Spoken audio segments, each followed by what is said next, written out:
मरी हुई बीवी। प्रशांत एक बहुत अच्छा लड़का होता है जो बीवी से बहुत प्यार करता, बच्चों का ख्याल रखता और अच्छे से रहता। क्या बात है प्रशांत, सारा दिन बीवी के पीछे लगा रहता है। अरे कितना सर पर चढ़ा रखा है उसे। अरे माँ, तो कोई दिक्कत है क्या? वो मेरी बीवी है, मेरे लिए सब कुछ छोड़कर आई है अपने ससुराल। हाँ तो सबको छोड़कर ही तो आते हैं ससुराल।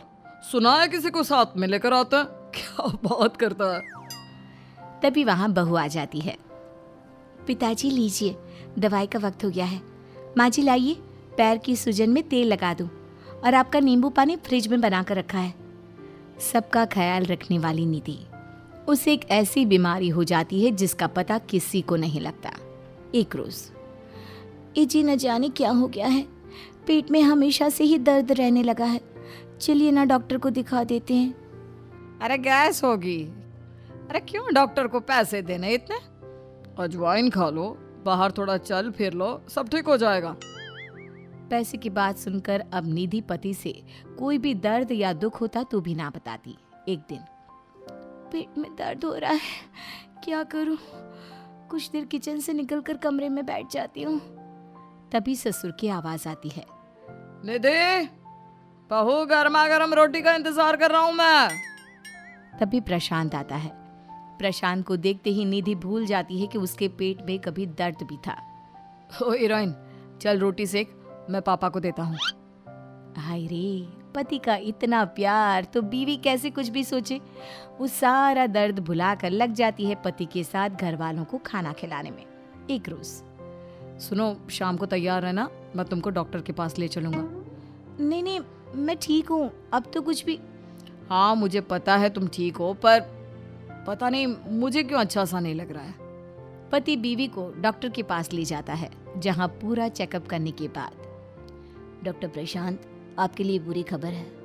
आपकी बीवी बस चंद दिनों की मेहमान है। ऐसा मत बोलिए डॉक्टर साहब, मैं उसके बिना नहीं रह सकता हूँ, प्लीज। शायद अब उसे 1 महीने पहले ले आते तो वो ठीक हो सकती थी, लेकिन अब आई एम सॉरी। प्रशांत को समझ में नहीं आता कि वो क्या करे, कैसे निधि को बताए कि 1 महीने पहले जब तुमने मुझे पेट दर्द की शिकायत की थी तब मैं तुम्हें यहाँ ले आता तो आज सब कुछ ठीक हो जाता।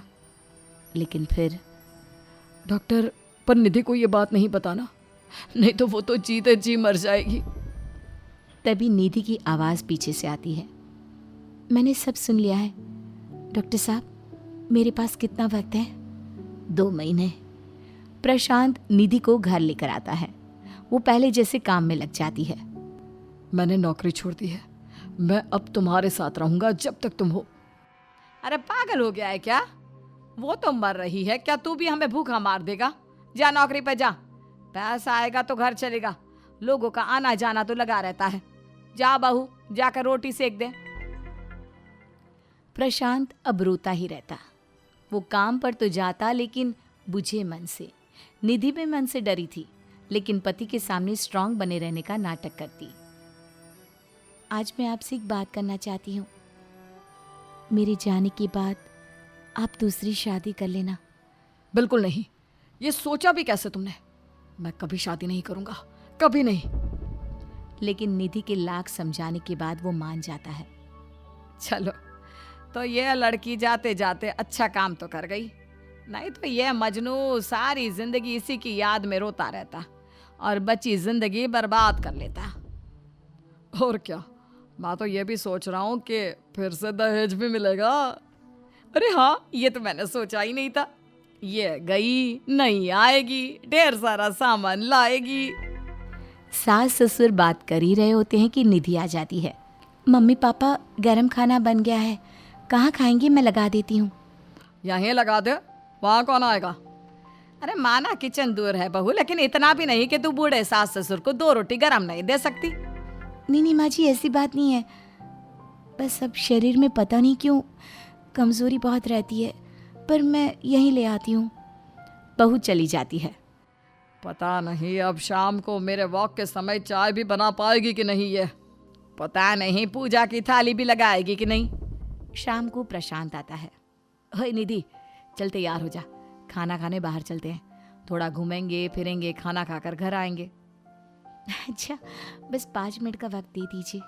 वो जल्दी जल्दी से ससुर की चाय, सास की पूजा की थाली सब कुछ तैयार करती है और खुद तैयार होकर पति के साथ निकल रही होती है कि सुबह 2 रोटी खिलाने में तो बहू तुझे चक्कर आ रहा था, कमजोरी लग रही थी। प्रशांत को पिता की बात बुरी लगती है। हाँ पापा, क्योंकि उसकी एक दवाई खत्म हो गई थी। पैसा लगेगा इसलिए इसने बताया भी नहीं, और इसीलिए इसे कमजोरी और चक्कर आ रहे थे। देख प्रशांत, तेरी आशिकी एक तरफ, माँ पिता की इज्जत एक तरफ। मुझे बिल्कुल पसंद नहीं कि तू हम लोगों से ऐसे बात करे। प्रशांत कुछ कहता कि निधि उसे शांत रहने का इशारा कर देती है। दोनों बाहर जाते हैं और रात को वापस आते हैं। अगले दिन, क्या बात है माँ, घर इतना सजा सजा सा है और इतनी अच्छी खाने की खुशबू भी। कोई आ रहा है क्या? हाँ बहू, प्रशांत को देखना लड़की वाले आ रहे हैं। हाय रे, निधि को तो लगता है कि मौत अभी ही आ जाए। क्या हो गया, अब मुंह ना बना लेना। तूने ही कहा था ना उसे कि दूसरी शादी कर लेना। अब तो तेरा वक्त भी आज या कल पता नहीं कब पूरा हो जाए, इसलिए एक रिश्ता देखा है तो आने दे उन्हें। निधि कुछ नहीं कहती। वो अंदर कमरे में चली जाती है। कुछ देर में माँ की आवाज आती है, प्रशांत, ओ प्रशांत। प्रशांत निधि की ओर देखता है। जाओ दिखाओ, आखिर तुमको उसके साथ जीवन भर रहना है। नहीं, मैं नहीं जाऊंगा। बोल दो उन लोगों को, मैं शादी खुद के लिए नहीं कर रहा हूं। जो लड़की उन्हें पसंद है कर दे, मुझे नहीं देखना आप किसी को। होता भी यही है। प्रशांत की माँ उस लड़की को फाइनल कर देती है। देखिए बहन जी, अब शादी की तारीख क्या दें हम? लड़का हमारा पहली के मरने के बाद ही शादी करेगा। अब यही चाह रहा है कि दोनों घर बैठकर निधि के मरने का इंतजार करें। हाँ हाँ, क्यों नहीं क्यों नहीं, हमें भी तैयारी करने का वक्त मिल जाएगा। भाई साहब ने वैसे भी दहेज की जो लंबी लिस्ट दी है उसे भी तो अरेंज करना होगा। सभी चले जाते हैं। कमरे में प्रशांत निधि को पकड़कर बैठा होता है। तुम क्यों मेरी लाइफ में दूसरी लड़की का ऑप्शन डालकर जा रही हो? तुम्हारे माँ बाप कैसे करेंगे घर का काम? उनका ख्याल कौन रखेगा? पता है वो लोगों की आदत भी नहीं रही कि वो एक ग्लास पानी भी खुद से ले ले। प्रशांत रोकर शांत हो जाता है। अगले दिन, माँ पापा देखिए, निधि उठ भी नहीं रही। माँ, निधि दुनिया को छोड़कर चली गई थी और आ जाती है उसकी जगह दूसरी लड़की। हाय रे, घर देखिए जी, ऐसा लग रहा है जैसे किसी बड़े लोगों का घर हो। अरे मैंने इस बार एक एक सामान ब्रांडेड लिया है। वो तो ठीक है, लेकिन बहू है कहाँ? भूख के मारे पेट का बुरा हाल हो रहा है।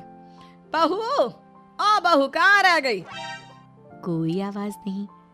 प्रशांत कहाँ है? वो कहाँ रहता है? अब सुबह जाता है, देर रात आता है। बहू को तो सिर्फ हम लोगों की सेवा के लिए रखा है उसने। तभी बहू आ जाती है, टाइट जींस और आंख पर चश्मा लगाकर। बहू, कहाँ चली? अरे सास ससुर भूखे बैठे हैं, खाना पीना देना है कि नहीं? क्यों, रसोई में ताला लगा है क्या? मुझे तो याद नहीं कि मैंने कहीं चाबी छुपाई हो। और मेरे बाप ने ये बड़ा सा फ्रिज दिया है ना, उसके अंदर सामान भरने की औकात नहीं थी तो फ्रिज लिया क्यों? चलो मैं चली, फिर मिलती हूँ। बहू तो मटक कर निकल लेती है। पीछे से ससुर जी, हाय रे भाग्यवान, बहू का ये रूप भी होता है। हमारी निधि ने तो कभी ऐसे बात नहीं की थी। देखो जी, उस मनहूस का तो नाम ही ना लो। बात नहीं की थी, लेकिन ऐसा चमकता सोफा भी तो नहीं लाया था। अरे कोई ना, 2 रोटी ही तो बनानी है, मैं बनाकर ला रही हूँ। शाम को, बहू चाय बना दे। बहू मेरी पूजा की थाली सजा दे। ओह माय गॉड, बहू को क्या समझाए तुम लोगों ने? बहू हूँ, नौकरानी नहीं हूँ। अरे पर बहू वो सास अब सारा दिन काम करती, थक जाती, लेकिन फिर रात को, अरे कोई है? प्रशांत, देख तेरी माँ का क्या हाल हो गया है। हाय रे, कोई मेरी बीवी को अस्पताल ले चलो। प्रशांत, क्या है, क्यों चिल्ला रहे हैं? याद नहीं प्रशांत ऑफिस के काम से आगरा गए हैं? बेटा तुझे तो कार चलाना आता है ना, चल चल, नहीं तो मेरी बीवी मर जाएगी। अरे मरती है तो मेरी बला से, नींद आ रही है मुझे। ससुर परेशान हो जाता है। उसे समझ में नहीं आता कि वो क्या करे, किससे मदद मांगे। वो रो रहा होता है, सामने बीवी बेहोश पड़ी होती है कि सामने आ जाती है निधि। पापा जी, क्या हो गया? ससुर निधि को सामने देखकर ये भूल जाता है कि वो तो अब इस दुनिया में ही नहीं रही। निधि बेटा, निधि तू ही अपनी सास को बचा सकती है बेटा, देखना कैसे बेहोश हो गई है। आप परेशान मत होइए, चलिए मेरे साथ। ससुर निधि के साथ सास को लेकर अस्पताल जाता है, जहां सास ठीक हो जाती है। अगली सुबह प्रशांत माँ पिता के पास अस्पताल पहुंचता है। माँ, क्या हो गया था तुझे? और इतनी रात गए आप यहाँ कैसे पहुंचे? ये कार कैसे यहाँ आई? किसने मदद की आपकी? पापा की आंख में आंसू थे। सास भी भले नया जीवन पा चुकी थी, लेकिन दुखी थी। वो लोग बेटे से क्या कहते कि निधि जो आज नहीं है, वो मरकर भी अपने ससुराल की देखभाल कर रही है।